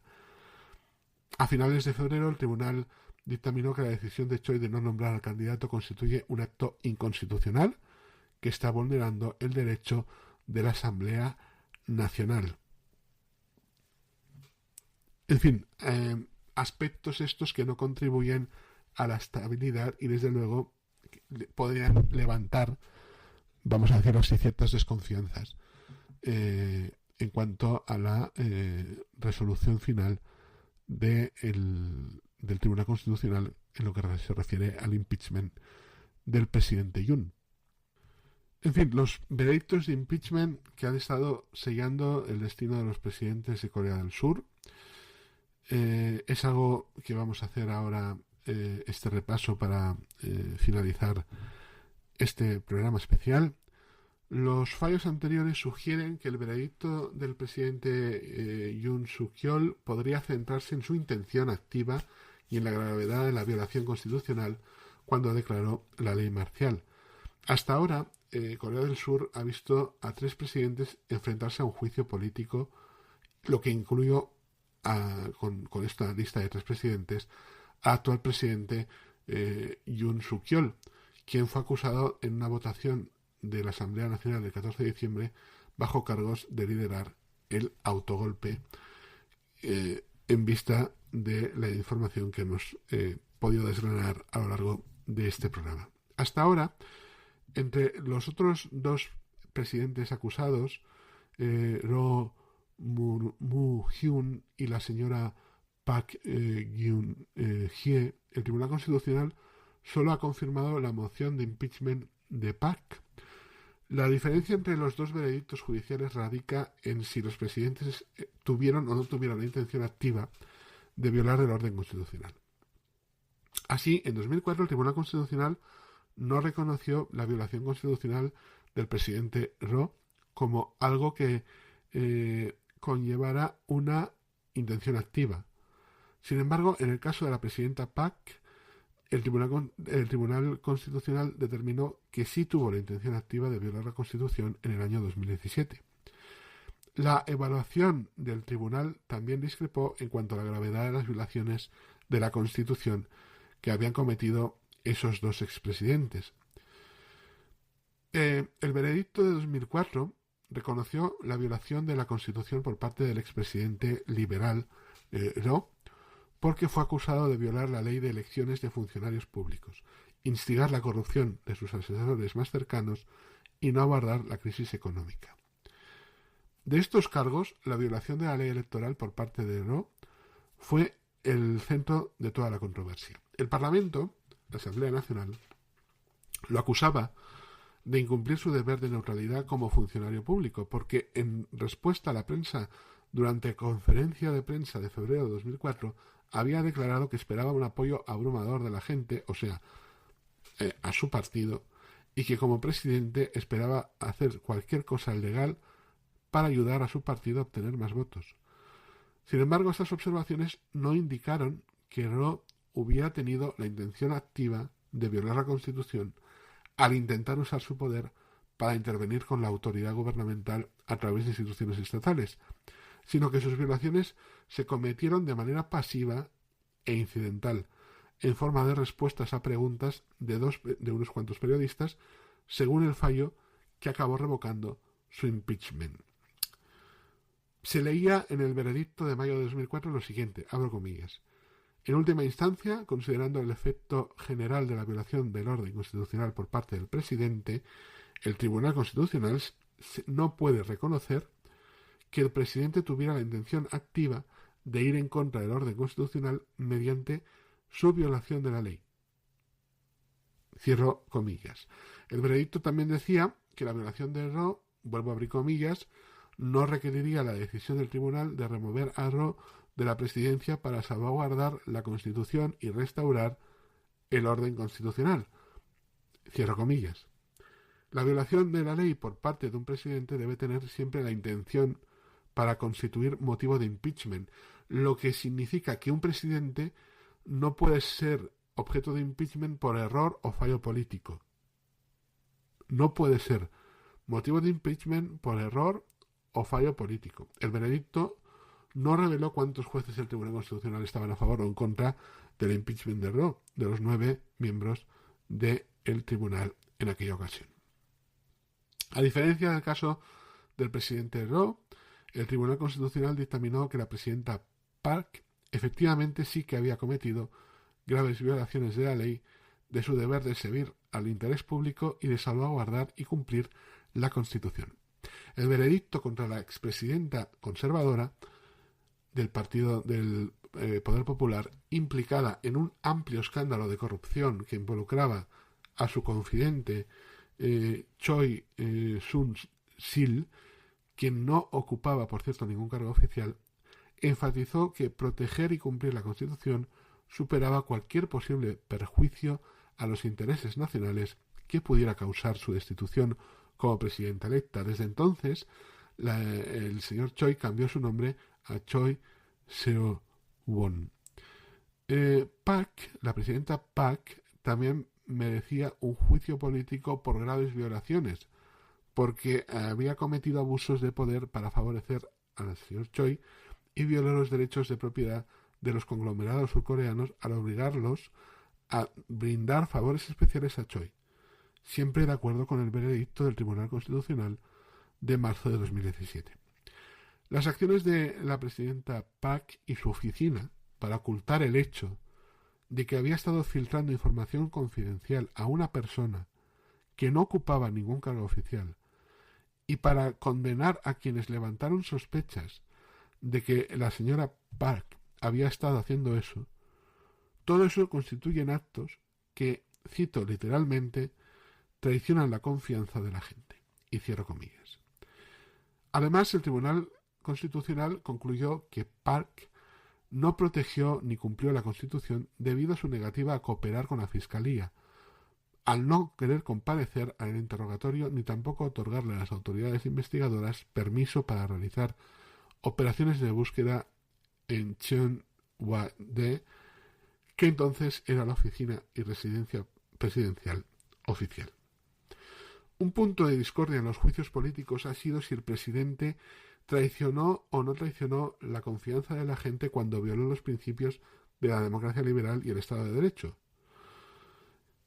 El veredicto de impeachment de la señora Park en 2017 fue decisión unánime. 8 miembros emitieron su voto, 8 miembros a favor del impeachment, mientras que un titular del tribunal de 9 miembros estaba en ese momento vacante.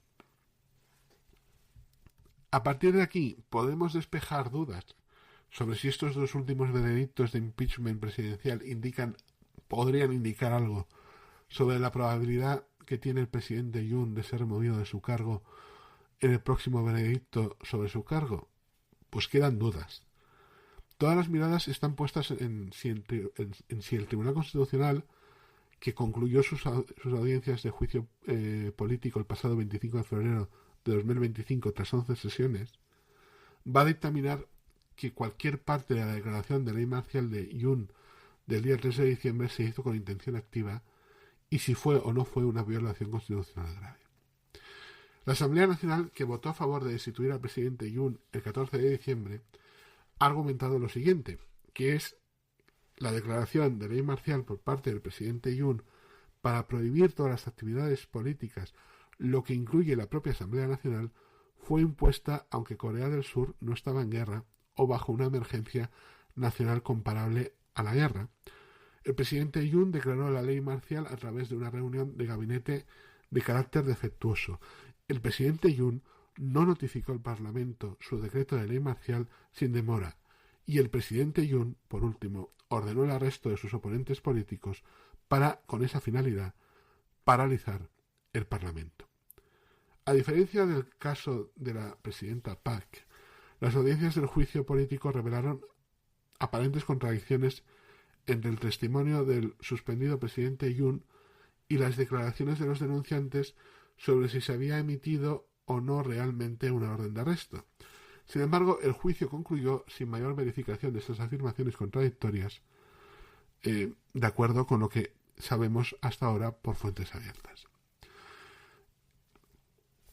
Quizá el tribunal debería haber tomado medidas adicionales, como celebrar nuevas audiencias y de esta forma evitar verse envuelto en disputas sobre supuestamente equidad procesal. Pues independientemente de lo que decida ahora el Tribunal Constitucional, ya sea un juicio político o una institución, hay aspectos ahora que pueden resultar quizás objeto de discusión interesada por parte de las diferentes partes. La equidad procesal se refiere a los principios que garantizan que los procesos legales y administrativos se llevan a cabo siempre de una manera justa, transparente e imparcial. Sin embargo, la violación cometida por el presidente Yoon debería considerarse quizás grave, porque por haber impuesto la ley marcial independientemente de si Yoon había ordenado el arresto de políticos. Por ese aspecto técnico, procesal y sus intenciones hasta cierto punto bastante claras, quizás podría ser una de las claves sobre la que podría girar la sentencia definitiva. Y te vuelvo a repetir, veremos a ver si en principio sale este día 14 y entonces se activa por tanto el proceso de los 60 días que te he hecho mención, o bien entramos en una fase de apelación a partir de una serie de elementos que dilataría un poco más los plazos para poder resolver esta cuestión. Por último, como te he hecho mención a cómo se podría estar reconfigurando el espacio conservador en vistas de lo sucedido con el presidente Yoon. Hay un legislador conservador llamado Kim Sang-wook que ha recibido tantas amenazas desde diciembre que sus hijos ya no les dicen a sus compañeros de clase quién es su padre. Y ya estaba marginado, de hecho, por el partido gobernante, el Partido del Poder Popular, y muchos partidarios, muchos militantes con altas responsabilidades quieren que Kim sea expulsado por completo del partido. El señor Kim, que proviene de su distrito natal, Ulsan, se encuentra marginado por antiguos amigos y aliados. Este político conservador que ha decidido romper filas con su partido matriz, el Partido del Poder Popular, ha ido girando marcadamente hacia la derecha mientras se une en torno al presidente destituido Yoon Suk-yeol. Este legislador, que tiene 45 años, que en su primer mandato era una figura de perfil más bien bajo, se ha convertido en uno de los críticos más activos a el señor Yoon, cuya efímera declaración de ley marcial a principios de diciembre desencadena la crisis política de Corea, que ya se venía gestando hacia unas posiciones cada vez peores. En ocasiones el señor Kim se ha mantenido prácticamente solo. Antes del impeachment del presidente Yoon organizó, por cierto, una protesta individual en la escalinata superior de la Asamblea Nacional con una pancarta gigantesca donde imploraba a los partidarios conservadores que abandonasen al presidente. Horas más tarde, la moción del impeachment fue aprobada por el apoyo de un número limitado de conservadores, del total de 108. De haberse implementado en su totalidad, el decreto del presidente Yoon había prohibido toda actividad política y requerido que los periodistas se reportaran al comando de ley marcial, medidas no vistas desde que Corea del Sur emerge de la dictadura militar y enfila su camino hacia la Sexta República. Esto no ha impedido que la abrumadora mayoría del Partido del Poder Popular defienda a Yoon, tendencia que Kim atribuye a la lógica partidista extrema que ha llegado a definir ambos lados de la política del país. El desafío de Kim pone de manifiesto un ajuste de cuentas más amplio dentro del partido del poder, mientras el Tribunal Constitucional decide el destino de Yoon. El partido tendrá que decidir si mantiene ese legado populista o bien elige un camino distinto. Pocos negarían que el enfoque más combativo de Yoon ha acabado por galvanizar a la base conservadora, como lo indica el tamaño y la intensidad de las protestas callejeras, pero sí, eso también es cierto que los sitúa en la esfera de la extrema derecha. De hecho, si tienes en mente las imágenes de estos meses en Corea, podrás ver manifestantes que llevan la bandera de Estados Unidos junto con la bandera de, de la República de Corea. Y esto es algo que, que tiene ese sentido dentro de las lógicas de afinidad entre estas posiciones conservadoras que entran ya en la esfera de las lógicas de la extrema derecha y el discurso de la extrema derecha, y que pueden perseguir aspectos distintos a los aparentes, como puede ser el controlar la política y sobre todo la sociedad coreana para poder encarar los diferentes desafíos económicos, sociales y políticos que te he mencionado y que conviene tener en mente. Como puede ser, por ejemplo, las quejas que ha habido por parte del sector de la industria de los chips en cuanto a las regulaciones de horas de trabajo permitidas, etcétera, etcétera. Bien, te dejo, por lo tanto, con esta reflexión, que quizás este outsider podría, por parte del Partido Conservador, el Partido del Poder Popular, el señor Kim Sang-wook, podría dirigir, orientar potencialmente un cambio en la política, cambio necesario en la política surcoreana en cuanto al partido del ala conservadora. Sería deseable. Hasta ahora, mientras el presidente Yoon enfrente y se resuelva esa situación, el señor Kim Sang-wook no lo va a tener fácil, pero él de alguna forma trata de posicionarse en otras opciones que podrían ser interesantes a la hora de enfrentar los desafíos en los que se ven inmersos. Hasta aquí sería el programa de hoy.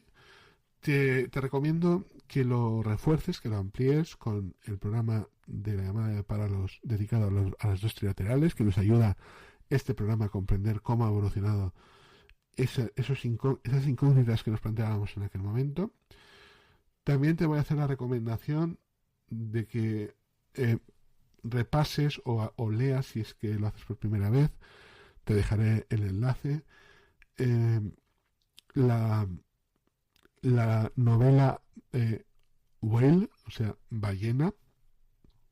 Es una novela donde a través de una parte se habla del todo, a través del simbolismo de una especie de Macondo, hablamos de el conjunto, ¿no? En este caso, el autor habla de la historia de Corea y de la transformación de Corea a través de la industrialización del río Han y de los procesos dictatoriales, la transformación a la democracia y de cómo el establishment ha ido cambiando a la vez que la sociedad ha ido transformándose en otro aspecto.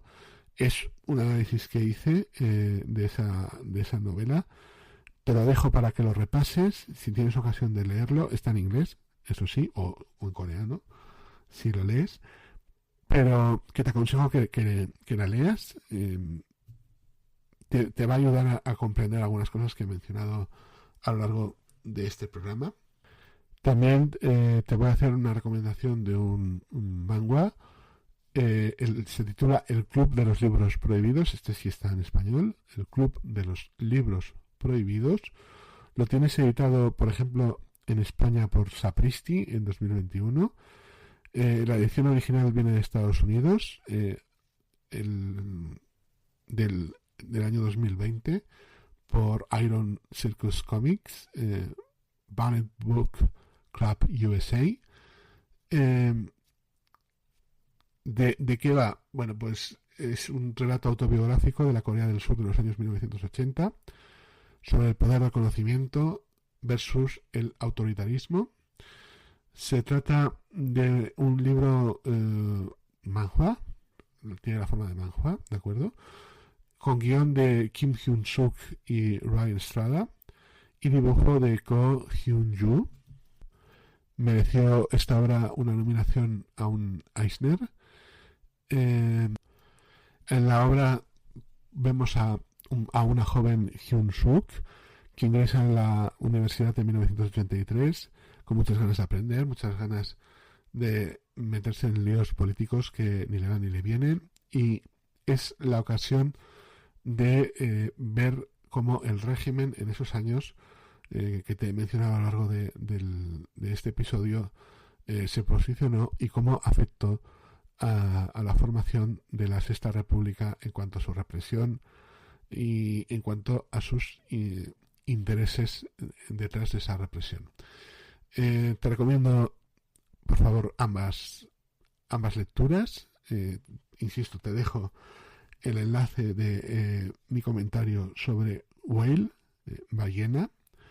Si no te animas a leerlo porque no sabes inglés, lee por lo menos ese comentario que te hago, que te va a merecer la pena para comprender muchas cosas. Y mi segunda recomendación es este cómic que tiene forma de manhwa, que viene de Estados Unidos, pero que está escrito por una coreana y dibujado también por un coreano, que habla sobre la Corea del Sur de los años 1980, y ahí vas a ver de alguna forma reflejado lo que te he estado comentando en cuanto a la formación de la Sexta República y de todo lo que sucedió para que esta Sexta República eclosionara. ¿Por qué los coreanos salen a defender su democracia masivamente? Como en el caso del impeachment de la presidenta Park, como en el caso de estas acciones del 3 de diciembre de 2024 y de la noche al 4 de diciembre de 2024 por parte del presidente Yoon. Además verás que tanto Whale, ballena, como este cómic, este manhwa, de alguna forma están bastante interconectados en diferentes aspectos, precisamente en los aspectos sociales, políticos y laborales, que explican el porqué de muchas cosas y que nos ayudan a entender qué hay detrás de ciertas retóricas y qué persiguen o qué podrían llegar a perseguir ciertos aspectos de los que hemos estado analizando dentro de la República de Corea. Sin más, este es el colofón de esta tercera temporada. Veremos cómo acaba este impeachment, veremos cómo evoluciona Corea.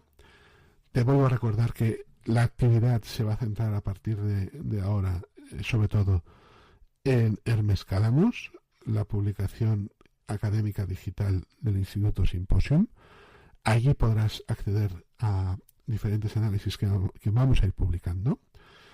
Y en cuanto al podcast Stricto Sensu, te emplazo para el mes de septiembre de este año, 2025, que daremos inicio la cuarta temporada.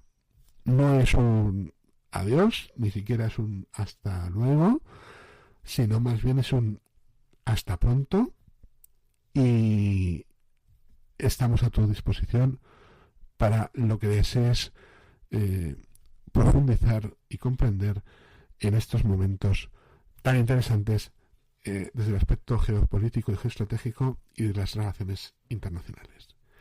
Gracias por tu escucha tan interesada, tan amable, y nos escuchamos en nada y nos leemos todavía en menos. Un abrazo.